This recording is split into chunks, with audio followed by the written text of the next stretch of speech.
Welcome to another episode of Sitar Gurukul. This is Nishit Dey. Today we are going to learn our 8th taan. So it's also going to be a very simple, very small and very fast lesson. On the last episode, the taan we started playing started on pa. Today we are going to come to a taan which is going to start from tha. But today's taan is also going to have a different characteristic to it. On the last taan, there was a substantially big slide that started from sa all the way to pa. Today we are going to have a taan that not only does start from dha, it uses both the octaves and is also a taan that requires a much bigger slide and a different hand technique. So today's taan is dani rega nida pa ma ga re sa. So it's going to take you to 2 octaves and a lot of running involved. So allow me to demonstrate.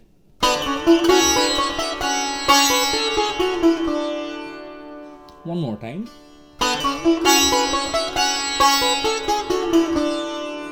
You have obviously noticed this sound and you might be wondering if I did it by mistake. The answer is not at all.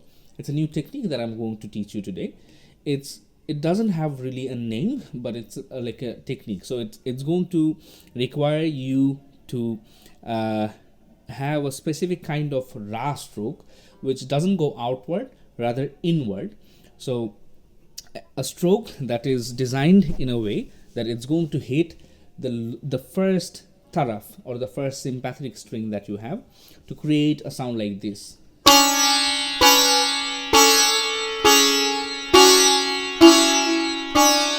So this is a stroke that we use to highlight a beat or a specific note, and it sounds beautiful. So I'm going to teach you that.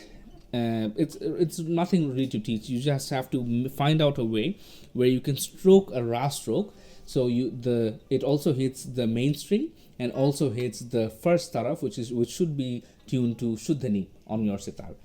Besides this stroke, we are going to play dhani rega. So you play dha and then ni, and then you skip sa, and you play re and ga.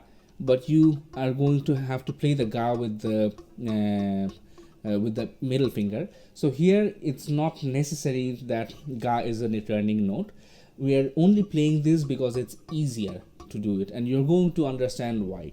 But for a lot of you, you may think that you may think playing it on the index is easier, but I'm going to stop you right there. This technique is going to really help you out playing faster taans in taans like this, where you have to run around a lot.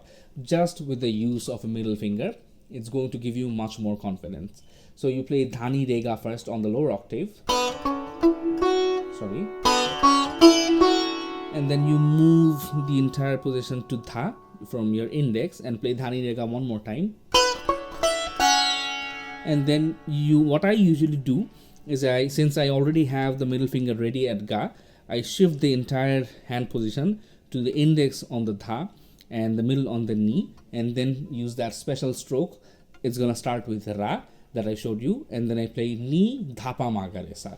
So here there's a little tiny gap from the ni, so it's dani rega ni dha pa ma ga re sa. You're going to notice that it's not going to add up, so you're going to need a small gap. So dani rega and then ni dha pa ma ga re sa. So the gap is going to be after the ga. That gap also will help you to have a moment to yourself to get your hands ready, but it is also silence is also going to add to the musicality of the taan. So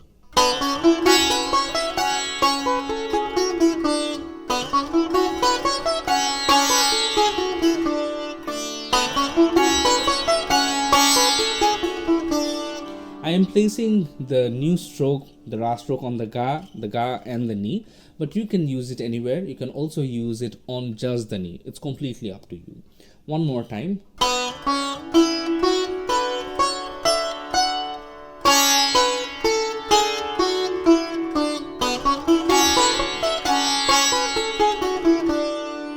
So that's it for today's lesson. On the next episode, we are going to learn an even more interesting taan, and we are going to eventually have 10 taans of 8 beats and then more taans which are going to be 16 beats or higher.